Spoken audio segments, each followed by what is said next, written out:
서둘다 보면 지금은 투자를 망치는 지름길이다. 그래서 내 친구는 뭐 50% 벌었는데 나도 똑같이 50% 벌어야지라는 생각 자체가 이미 잘못된 거죠. 투자의 종목이 다르고 투자의 시점이 다른데 내 친구와 내가 어떻게 동일한 수익률을 거둘 수가 있겠습니까? 그래서 지금 이렇게 지수가 급등해버린 구간에서 가장 조심해야 될 것은 변동성이다.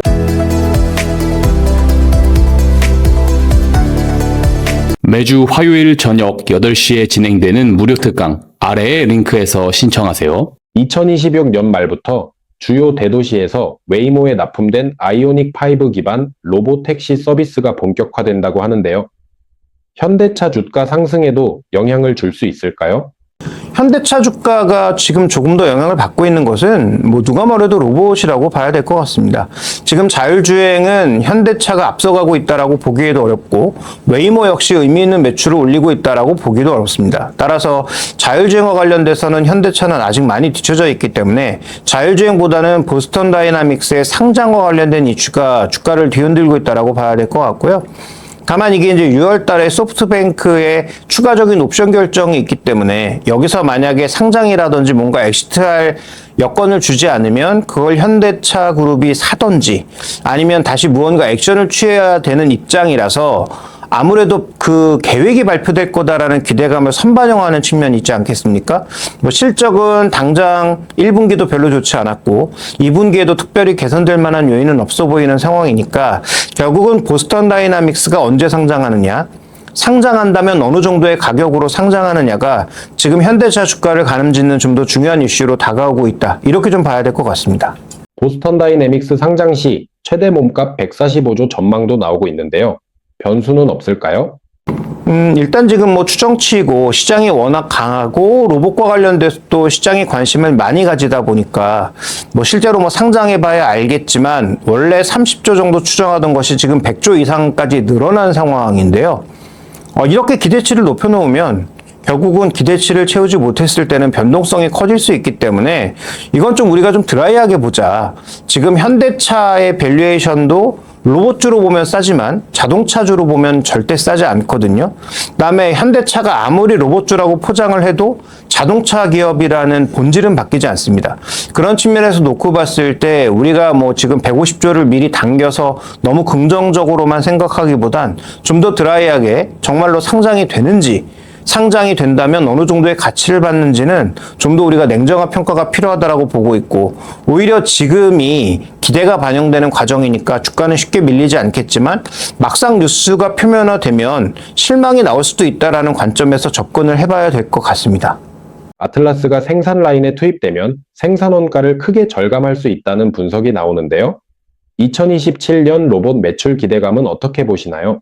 네, 일단 3만 대 수량이 정해져 있는 상황이니까 뭐 관련된 매출은 뭐 현대차에 기여하는 바는 아니지만 어느 정도 이제 정해져 있는 로봇과 관련된 기대감은 이미 정해져 있는 상황이고요. 그다음에 로봇이 투입되면 인건비가 크게 절약될 것이다는 지금 노사 협상 과정을 봤을 때 단기적으로는 그럴 가능성이 별로 없다. 중장기적으로는 당연히 있죠. 근데 단기적으로는 사람 자르면서 그 사람 자른 자리에 로봇을 투입하는 것이 아니고 로봇을 만들어서 새롭게 투입해서 시험하는 단계라고 봐야 되기 때문에 단기적으로 보면 오히려 생산비가 늘어날 가능성도 배제할 수가 없다. 이렇게 봐야 될 것 같아요. 지금 이제 투입하는 것은 단순하게 뭐 운반이라든지 이런 과정이 될 가능성이 높아서 그렇게 본다면 로봇 투입이 원가 하락으로 이어질 가능성은 초반에는 높지 않다. 오히려 중장기적으로 봤을 때 뭐 사람을 대체하고 그다음에 여러 가지 뭐 작업들을 대체하는 그런 과정으로 봐야지 지금 당장 그것이 뭐 드라마틱하게 나타날 가능성은 뭐 일단 상장도 하지 않았고 투입도 하지 않았지만 좀 먼 미래 일이죠. 빨라야 2028년이니까. 그래서 먼 미래 일이지만 이걸 지금 미리 반영하는 것은 저는 좀 무리수가 있다라고 보는 판단입니다. 현대차 그룹사 중에서 우리가 가장 주목해볼 만한 곳은 어디라고 보시나요? 네, 일단 현대모비스를 봐야 되겠죠. 왜냐하면 현대모비스를 축으로 해서 현대차도 어찌 보면 전체 그룹 계열사의 줄을 다시 세울 가능성이 충분히 있는 상황이고요. 그다음에 정의선 회장의 상속세라든지 전반적인 현대차 그룹의 지배구조의 재편 과정에 있어서도 중심 종목은 현대모비스라고 보고 있고, 현대차는 보스턴 다이나믹스의 지분을 갖고 있는 기업이지만 현대모비스는 보스턴 다이나믹스의 부품을 납품하는 기업이 될 수 있기 때문에 저는 뭐 빅3 중에서는 가장 주목해봐야 될 기업은 현대차가 아니라 오히려 현대모비스가 아닐까 이렇게 좀 판단하고 있고요. 상대적으로 밸류도 조금 더 싸다 이렇게 좀 보고 있습니다. 한미 조선 파트너십 이니셔티브 MOU 체결 소식이 나왔는데요. 지금 시점에서 조선업 매력도는 어떻게 보고 계신가요? 네, 일단 HD 현대중공업이 가장 좀 낫지 않나라는 판단입니다. 조선업 전반으로 보면 마스가와 관련된 기대감은 굉장히 높지만 구체적인 숫자가 좀처럼 나오지 않고 있기 때문에 구체적 숫자가 나오면 하나오션이 좀 더 모멘텀을 받을 가능성이 있으나 실적 기준으로 봤을 때는 지금 삼성중공업과 HD현대중공업이 오히려 더 좋아 보이고요. 그 다음에 LNG 관련된 기대감은 3사 모두 동일하게 작용하고 있는 관점이라면, 그러면 지금 조선엔진의 전력 설비 쪽에 모멘텀이 붙어 있는 HD현대중공업이 지금 현재 구간에서는 가장 강하지 않을까라고 좀 판단을 하고 있고요. 어차피 세 종목 모두 실적이 개선되고 있는 추이는 동일합니다. 그다음에 주가의 밸류도 과거 대비 비싸진 것도 동일합니다. 그렇다면 마스가와 관련된 정확한 숫자들이 나와서 미국의 투자 금액이 확정이 되고 뭐 필리조선소를 포함한 하나오션이 투자해 놓은 여러 가지 성과들이 가시화된다면 하나오션이 주도주로 바뀌겠지만 그 이전에는 HD현대중공업이 좀 더 모멘텀을 받을 가능성이 더 높지 않을까 이렇게 좀 보고 있습니다. 조선 빅3 실적이 모두 예상치를 상회했는데요. 하반기로 갈수록 고가 선박 비중 확대와 함께 이익률 개선 흐름이 이어질 것으로 보시나요? 네, 그렇게 이어질 거라고 보는데 그걸 반영해서 이미 밸류는 꽤 올라와 있는 상황이니까 그럼 여기서부터는 추가 수주가 중요하죠. LNG와 관련된 추가 수주가 예상대로 착착 나와야 되고요. 그 다음에 지금 이런 일감들이 더 쌓여야 마진율을 더 높일 수 있다는 관점에서 마진율을 높여야 현재 높아진 밸류에이션을 만족시킬 수 있다는 관점에서 그 부분을 중요하게 봐야 될 것 같습니다. 그래서 질문해 주신 전반적인 이익 개선은 아마도 더 이어진다라고 보는 게 맞는데 이미 밸류에이션 자체도 높아진 상황이니까 이건 되더라도 그렇게 추가적인 강세 요인은 아니라고 보고요. 만약에 그 기준을 미치지 못한다면 오히려 조정의 원인이 될 수도 있다. 이렇게 좀 봐야 될 것 같습니다. HD 한국조선해양, 한화오션, 삼성중공업 중에서 가장 매력도가 높은 기업은 어디라고 보시나요? 일단 그 3사 중에서는 삼성중공업이라고 보고 있는데요. 일단 미국의 마스카는 우리가 뭐 이익 계산도 좀 해봐야 되고 여러 가지 모멘텀을 새로 이제 추정해봐야 되는 상황이니까 변수가 있는 반면 삼성중공업은 마스카에서는 조금 떨어져 있지만 적어도 LNG 수주와 관련된 또 FLNG와 관련된 이런 부분들에 있어서는 여전히 모멘텀이 강하다라고 보고 있기 때문에 저는 뭐 그 세 종목 중에서 고르라면 아마도 삼성중공업을 좀 고를 것 같고 아까 말씀드렸던 대로 범위를 넓혀서 HD현대중공업까지 넣은다면 HD현대중공업이 탑픽이라고 보고 있습니다. 지금 같은 상승장에서 초보 투자자들이 가장 조심해야 할 리스크는 무엇이라고 보시나요? 네, 오늘 같은 장에서의 흐름이라는 거죠. 뭐 급등하다가 갑자기 급락하는 흐름. 종목별로는 뭐 변동성이 20%가 넘어가는 그런 흐름이 이렇게 급등한 구간에서는 정말 별것도 아닌 이슈로 갑자기 시장이 변동하면서 언제든지 발생할 수 있다는 거죠. 그러니까 지금부터는 급격한 추격 매수라든지 레버리지의 사용이라든지 이런 것들은 당연히 다 배제해야 되는 상황이고요. 그 다음에 리스크에 노출됐을 때 어떻게 대응해야 될지 정도의 시나리오는 가지고 있어야 됩니다. 서둘다 보면 지금은 투자를 망치는 지름길이다.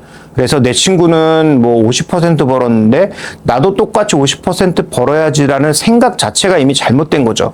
투자의 종목이 다르고 투자의 시점이 다른데 내 친구와 내가 어떻게 동일한 수익률을 거둘 수가 있겠습니까? 그래서 지금 이렇게 지수가 급등해버린 구간에서 가장 조심해야 될 것은 변동성이다. 물론 지수가 안정적으로 상승했다면 다르지만 4월 한 중순부터 5월 초반까지 너무 빠른 속도로 상승해왔고 외국인은 이 구간에서 무려 23조에 달하는 매물을 던졌다라는 거죠. 물론 외국인이 판다고 해서 무조건 고점은 아닙니다. 저는 뭐 시장이 더 올라간다라고는 보고 있습니다만 외국인들이 비중을 줄이는 시그널은 명확하다라는 거죠. 방향보다는 속도에 대한 문제를 제기하는 것이 아닌가라고 보고 있기 때문에 그래서 지금의 투자자들이 가장 조심해야 될 건 섣부른 레버리지, 그 다음에 섣부른 투자, 섣부른 손절, 이런 성급한 투자가 저는 가장 위험한 요소라고 보고 있습니다. 주식 초보자가 3천만 원으로 투자한다면 지금은 어떤 비중 전략이 중요하다고 보시나요? 근데 지금 현재 구간에서는 주식의 한 8, 현금이 한 이 정도가 가장 좋은 포트폴리오라고 보는데, 만약에 이제 시장의 변동성이 커진다면 현금을 조금 더 늘릴 필요는 있겠죠. 그 다음에 지금 현재 구간에서 지수가 이렇게 많이 올라왔으니까 반도체 같은 거 너무 많이 올랐어. 그러니까 다른 종목을 찾아야 돼라고 하는 건 괜찮은 전략인데 여기서 잊지 마셔야 되는 건 주도주를 빼고 주변주로만 사시면 절대 지수 수익률을 추종할 수가 없습니다. 그래서 지금 3천만 원으로 신규 투자를 한다고 하더라도 설사 그리고 그 종목에서 물린다고 하더라도 주도주를 가장 기본으로 깔고 그 다음에 주변주 중에서 안 오른 종목군들을 찾아보시는 게 기본적인 전략의 바탕이다. 이걸 무시하고 주변주로만 가면 여전히 시장의 상승이 이어졌을 때 주도주가 중심으로 올라갈 것이기 때문에 시장의 수익률, 시장 수익률에서 계속 소외될 수밖에 없다라는 것을 가장 중심축으로 말씀드리고 싶습니다. 오늘 말씀 주신 업종 외에도 추가로 눈여겨볼 종목이나 업종이 있을까요? 네, 지금 또 하나 지금 눈여겨서 보고 있는 쪽은 아직까지 주가는 전혀 움직이지 않고 있지만 스테이블 코인과 관련된 그런 종목군들 하고요. 그 다음에 또 하나는 엔터 쪽이 실적이 나쁘지 않음에도 불구하고 주가는 계속 빠지고 있거든요.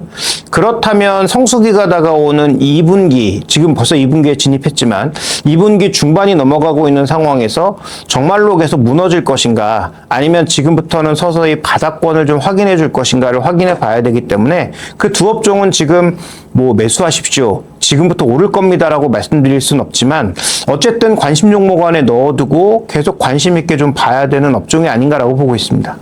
마지막으로 시청자들에게 하시고 싶은 말씀 전해주신다면요? 네, 일단 우리 시장이 많이 올랐고 단기적으로는 좀 급하게 올랐습니다. 당연히 변동성 발생할 수밖에 없고 3월 달은 또 공교롭게도 전쟁이라는 이슈가 더해지면서 고점 대비해서 한 15%가 넘는 급격한 조정이 있었죠.